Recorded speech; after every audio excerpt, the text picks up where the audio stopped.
Assalamualaikum warahmatullahi wabarakatuh. Ketemu lagi dengan saya Ahmad Daniel dari Ahmad Daniel Channel. Oke, video kali ini saya akan menceritakan tentang proses saya mengganti baterai pada handphone putra saya, Redmi 3S.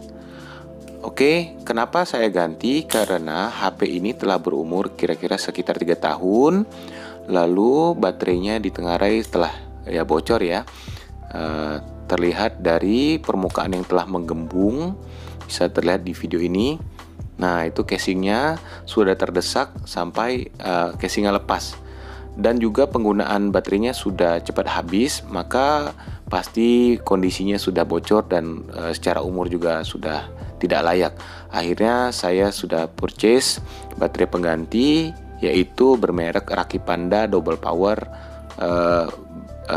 yang cocok untuk Redmi 3S ini.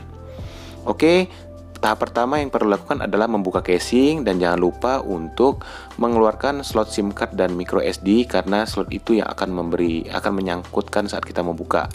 Dan hati-hati juga, jangan lupa membuka flexi kabelnya, fingerprint, karena saat terbuka casingnya, fingerprint flexi kabelnya tetap akan masih menempel. Kita menggunakan toolkit yang pas ya, jangan pakai sebarang alat, karena flexi kabel dan konektornya adalah barang yang kecil dan rapuh, jadi jangan pakai obeng yang tebal. Bisa gunakan kuku atau menggunakan alat yang cocok terbuat dari plastik. Oke, ini dia setelah dibuka penampakannya. Kita sandingkan dengan baterai yang sudah dibeli, yaitu Rakit Panda 8000 mAh bertipe BM47. Nah, untuk ganti baterai sebenarnya sangat mudah. Kita cukup membeli baterai di marketplace, gunakan baterai yang double power, lalu yang bintangnya sudah banyak, sehingga kita memperoleh baterai pengganti yang bahkan bisa lebih baik dari baterai aslinya. Oke, ini coba disandingkan ya, terlihat tebal kanan dan kiri. Baterai lama sudah tebal menggembung, baterai yang barunya masih tipis dan rata. Oke, ini dia BM47, sama-sama BM47. Kita mulai proses penggantian. Oke, jangan lupa kita periksa mana yang menghalangi pencabutan baterai. Nah, di konektor baterai itu ada di titik, ada satu konektor kecil, dan itu terlindungi oleh besi casing yang kita harus copot beberapa bautnya, dan itu juga ada yang saya tunjuk adalah lemnya. Maka kita harus lakukan pencopotan casing dan pencabutan lem. Ini kira-kira jumlah bautnya ada 10. Kita harus gunakan obeng yang pas. Jangan sampai menggunakan obeng yang tidak pas lalu kita paksakan, karena akan merusak mata bautnya dan akhirnya malah tidak bisa dibuka. Sekali lagi, paket alat yang saya gunakan itu bisa dibeli juga di marketplace, tidak mahal, 15 ribuan. Silakan teman-teman yang ingin mencoba juga perlu dan wajib memiliki alat ini. Oke, baut semuanya sudah dibuka, tinggal baterainya dibuka, tapi ternyata ada double tip atau perekat, kita harus tarik. Nah, cara menariknya juga harus hati-hati. Saya tidak pernah berhasil menarik sampai lepas dengan sempurna, dan akhirnya saya menggunakan metode congkel. Nah, dalam menggunakan metode congkel kita harus menggunakan alat congkel yang pas ya. Jangan alat congkel yang terlalu tebal, karena bisa merusak, nanti ada flexi kabel di dalamnya, atau juga merusak permukaan baterai.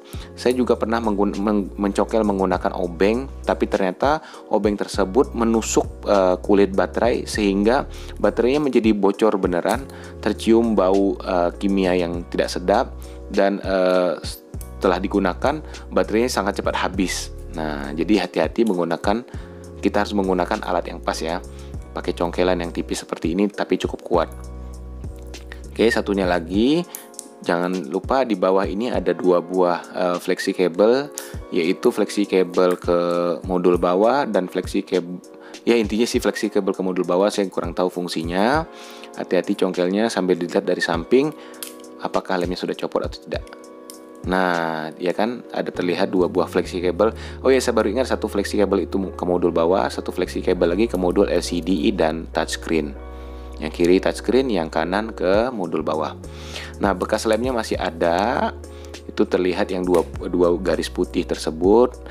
Karena masih menempel, nanti saya akan bisa pakai sebagai lem untuk baterai baru.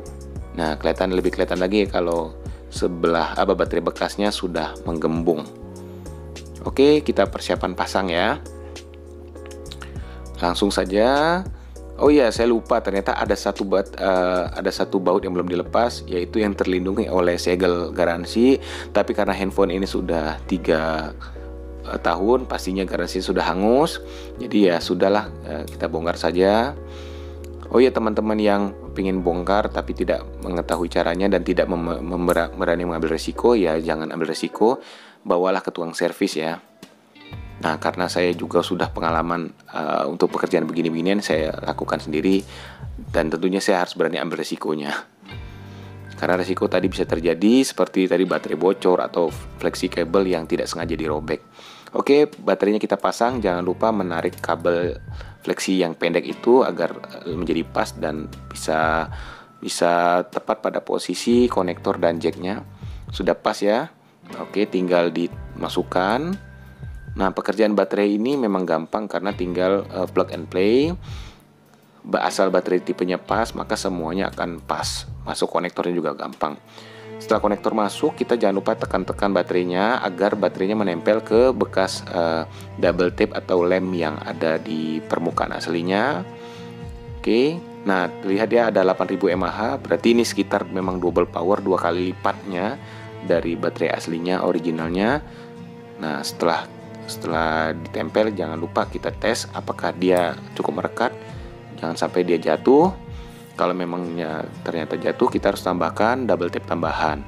Oke, setelah di power on, jangan lupa dites dulu sebelum dipasang. Sudah menyala dengan baik. Alhamdulillah ya.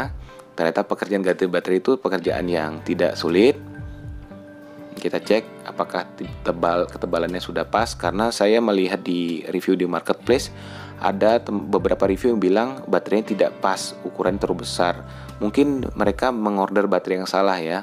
Jangan sampai kita berbeda tipe baterai, karena pastinya baterai dibuat presisi sehingga baterai dan ruang yang akan dipasang itu harus sama-sama pas, tidak bisa selisih sedikit pun. Nah, baterai yang lamanya jangan lupa disimpan. Walaupun baterai lamanya ini tidak prima, tapi kan bisa sebagai cadangan ya kalau ada apa-apa di baterai si pengganti ini, si Raki Panda ini. Kita simpan, kapan-kapan sebagai baterai darurat bisa dipakai lagi. Oke, ini kertasnya kita buang saja. Biarkan dia terlindung hanya di plastik pembungkusnya saja yang kaku ini. Siap, sudah selesai. Lalu kita sekarang lakukan pekerjaan pasang kembali casing yang besi pelindung berwarna putih, lalu pasang kembali 10 buah bautnya. Nah, tapi jangan ada baut yang ketinggalan dipasang ya, dan cek-cek juga apakah semua permukaan besi pelindungnya sudah snap atau terpasang dengan baik, ditandai dengan posisi yang pas, garis yang pas, dan bunyi klek gitu. Nah, ditekan-tekan, jangan sampai terpegang lensanya karena lensanya akan kotor. Oke, ini sudah saya pasang, tidak divideokan karena susah sambil memvideokan.